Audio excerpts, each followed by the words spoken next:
Good morning student. पिछले video में हमें प्रोनाउन की ज़रूरत क्या होती है, उसका क्यों यूज़ करते हैं, हम ये पढ़ा था। इसके अलावा हमने प्रोनाउन की डेफिनेशन पढ़ी थी, एग्जांपल के थ्रू उसको और अच्छे से समझा था, और उसका प्रोनाउन का एंटीसीडेंट क्या होता है उसको समझा था, और प्रोनाउंस के कितने टाइप्स होते हैं वो देखा था। आज हम इस वीडियो में प्रोनाउन का पहला टाइप पर्सनल प्रोनाउन उसको स्टडी करेंगे, उसको डिटेल में स्टडी करेंगे, अच्छे से उसके एग्जाम्पल देखेंगे, उसकी डेफिनेशन देखेंगे। तो चलो स्टार्ट करते हैं। तो पर्सनल प्रोनाउन को समझने से पहले हम इन एग्जाम्पल को देखते हैं। आई एम यंग यानी मैं यंग हूँ।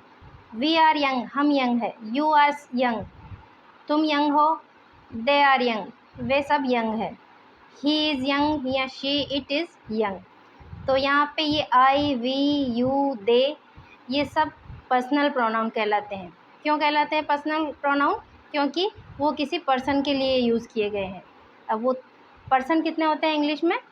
इंग्लिश में 3 पर्सन होते हैं। पहला द फर्स्ट पर्सन, पहला पर्सन वो होता है जो कि स्पीकिंग, जो बोल रहा होता है।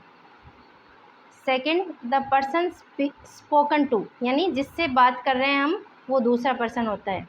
और third the person spoken of, और तीसरा पर्सन वो होता है जिसके बारे में बात की जाती है। तो पहला पर्सन जो बोलने वाला, दूसरा पर्सन सुनने वाला, और तीसरा पर्सन जिसके बारे में हम बात कर रहे हैं वो थर्ड पर्सन कहलाता है।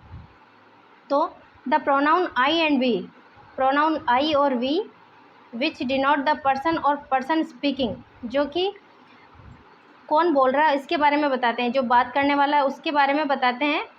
तो are said to be personal pronoun of first person, तो वो पर्सनल प्रोनाउन फर्स्ट पर्सन कहलाते हैं। तो आई और वी फर्स्ट पर्सन है पर्सनल प्रोनाउन के। आई सिंगुलर के लिए यूज़ होता है और वी प्लूरल के लिए यूज़ होता है, और आई और वी फर्स्ट पर्सन के पर्सनल प्रोनाउन है। उसी तरह से the pronoun you which denote the person और पर्सन स्पोकन टू, यानी कि यू प्रोनाउन उन व्यक्तियों को दर्शाता है, उन पर्सन को या पर्सन्स को जिनसे कि बात की जा रही है। It is said to be personal pronoun of second person, यह पर्सनल प्रोनाउन सेकेंड पर्सन कहलाता है। यानी कि यू सेकेंड पर्सन कहलाता है पर्सनल प्रोनाउन का, और यू किसके लिए यूज़ होता है? जिससे कि बात की जा रही है। तो यू सिंगुलर के लिए भी यू यूज़ होता है, और अगर किसी ज़्यादा लोगों से बात करते हैं तो उनके लिए भी you he personal pronoun use होगा सेकेंड पर्सन के लिए। तो you is used both in the singular और प्लूरल, यानी कि यू सिंगुलर में भी यू यूज़ होगा और प्लूरल में भी यू ही यूज़ होगा सेकेंड पर्सन की जब हम बात करते हैं तब। तो the pronoun he, she and they which denote the person और पर्सन स्पोकन ऑफ, यानी कि ही, शी और दे जो कि उन लोगों के बारे में बता रहे हैं जिनके बारे में बात की जा रही है। Of are said to be personal pronoun of third person, तो वो थर्ड पर्सन कहलाते हैं। जिनके बारे में बात की जा रही है वो थर्ड पर्सन कहलाते हैं, और थर्ड पर्सन के लिए जो पर्सनल प्रोनाउन यूज़ होगा वो कौन सा होगा? ही, शी और दे। ठीक है।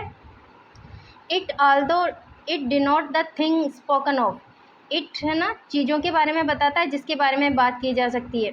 तो वो इट एनिमल के लिए भी यूज़ होता है, नॉन लिविंग के लिए भी यूज़ होता है, छोटे बच्चों का जिनका जेंडर हमें पता नहीं है उनके लिए भी यूज़ होता है। तो ये भी personal pronoun of third person कहलाता है। ठीक है। तो इट भी थर्ड पर्सन का पर्सनल प्रोनाउन कहलाता है। ठीक है। अब तक हमने जो समझा है वो पर्सनल प्रोनाउन की डेफिनेशन हो जाएगी। A pronoun that stand for a person और a thing is called a personal pronoun, यानी वह प्रोनाउन जो किसी पर्सन के लिए या किसी चीज़ के लिए, एनिमल किसी के लिए भी यूज़ हो रहा है, वो पर्सनल प्रोनाउन कहलाता है। Personal pronoun can be use as a subject और as an object of a sentence. तो पर्सनल प्रोनाउन सब्जेक्ट की जगह भी यूज़ होता है और एक ऑब्जेक्ट की जगह भी यूज़ होता है सेंटेंस में। अब हम इस टेबल से समझ लेते हैं कि जब पर्सनल प्रोनाउन सब्जेक्ट की जगह यूज़ होता है तब उसका फॉर्म कैसा होता है, और जब वो ऑब्जेक्ट की जगह यूज़ होता है तब उसका फॉर्म कैसा होता है। तो फर्स्ट पर्सन सिंगुलर पर्सन जब सब्जेक्ट की जगह यूज़ होगा तो वो होगा आई, और यही फर्स्ट पर्सन सिंगुलर जब ऑब्जेक्ट की जगह यूज़ होता है तब वो हो जाएगा मी। फर्स्ट पर्सन प्लूरल जब सब्जेक्ट की जगह यूज़ होगा तो वो होगा वी। और फर्स्ट पर्सन प्लूरल को जब ऑब्जेक्ट की जगह एक्यूजेटिव केस में यूज़ करेंगे तब उसको लिखेंगे हम अस। उसी तरह से सेकंड पर्सन सिंगुलर को सब्जेक्ट की जगह भी यू लिखेंगे और सेकंड पर्सन प्लूरल को भी सब्जेक्ट की जगह यू ही लिखेंगे और इसको ऑब्जेक्ट की जगह भी यू लिखेंगे और ऑब्जेक्ट में प्लूरल की जगह भी इसको यू ही लिखेंगे। मतलब सेकंड पर्सन हर जगह यू ही लिखा जाएगा, सब्जेक्ट में, ऑब्जेक्ट में, सिंगुलर में, प्लूरल में। अब इसके बाद में थर्ड पर्सन को देखते हैं।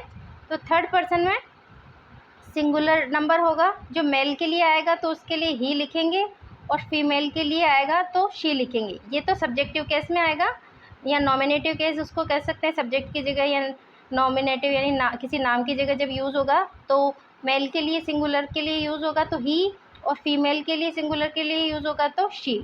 और यही हम ऑब्जेक्ट की जगह एक्यूजेटिव केस में जब इसको यूज़ करेंगे तो ही का हो जाएगा हिम और शी का हो जाएगा हर। लेडी के लिए हर हो जाएगा और मेल के लिए हो जाएगा हिम।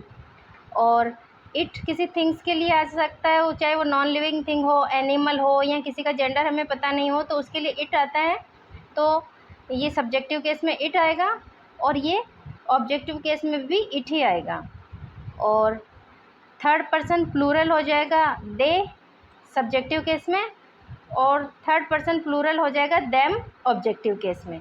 ठीक है, इस सारणी से, इस टेबल से हमें अच्छे से पता चल जाएगा कि सब्जेक्टिव केस में कौन सा प्रोनाउन यूज़ करना है और ऑब्जेक्टिव केस में कौन सा प्रोनाउन यूज़ करना है।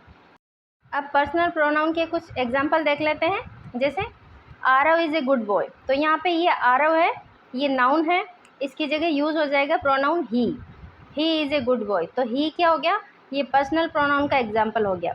उसी तरह से आई ईट मैंगोज, तो ये आई, दे आर प्लेइंग, तो ये आई, दे, ही राइट्स ए पोएम, तो ये दे आई, ही, ये सब पर्सनल प्रोनाउन के एग्जाम्पल हैं जो कि सब्जेक्टिव केस में यूज़ किए गए हैं।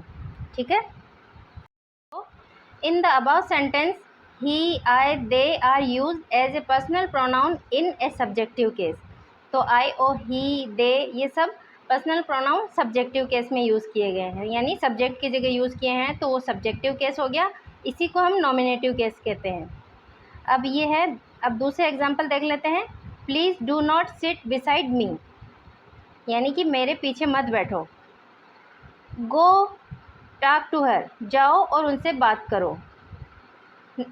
नूरी put the gift under it, Noori ने गिफ्ट को इसके नीचे रखा है।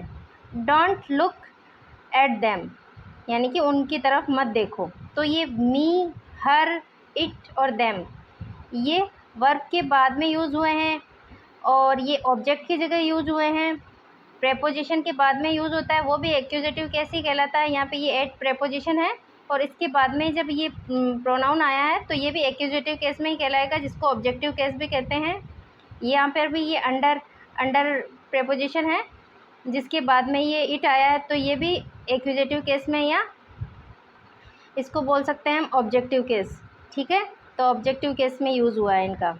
यहाँ पे भी ये प्रेपोजिशन के बाद हर आया है तो इसका मतलब भी ये एक्यूजेटिव केस या ऑब्जेक्टिव केस में यूज़ हुआ है। ये भी बिसाइड है, प्रेपोजिशन है और इसके बाद में ये यूज़ हुआ है तो इसका मतलब ये एक्यूजेटिव या ऑब्जेक्टिव केस में। तो ये सब मी, हर, इट, ये सब जो,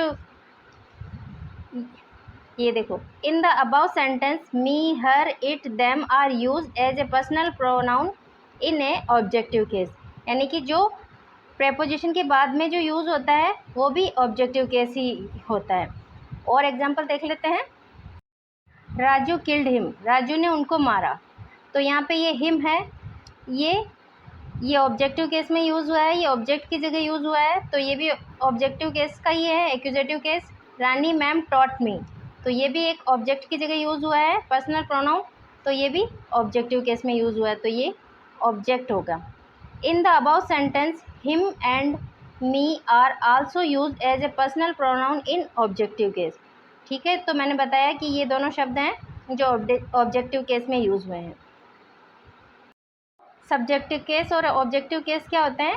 तो subjective case naming part of a sentence used as a doer of an action, यानी कि सब्जेक्टिव केस वो होता है, नेमिंग पार्ट होता है किसी भी सेंटेंस का जिसमें डूअर होता है एक्शन का, जो वर्ब होता है उसको करने वाला होता है वो सब्जेक्ट होता है। और objective case naming part of a sentence, यानी कि किसी भी सेंटेंस का नेमिंग पार्ट जो कि रिसीवर ऑफ एन एक्शन, यानी कि रिसीवर होता है एक्शन का, वर्ब के बाद आता है ये, ठीक है, वो हो जाएगा ऑब्जेक्टिव केस। और जो वर्ब के पहले आएगा जनरली सब्जेक्ट होता है, जो वर्ब के पहले आता है, और जो ऑब्जेक्ट होता है वो जनरली सब वर्ब के बाद आता है।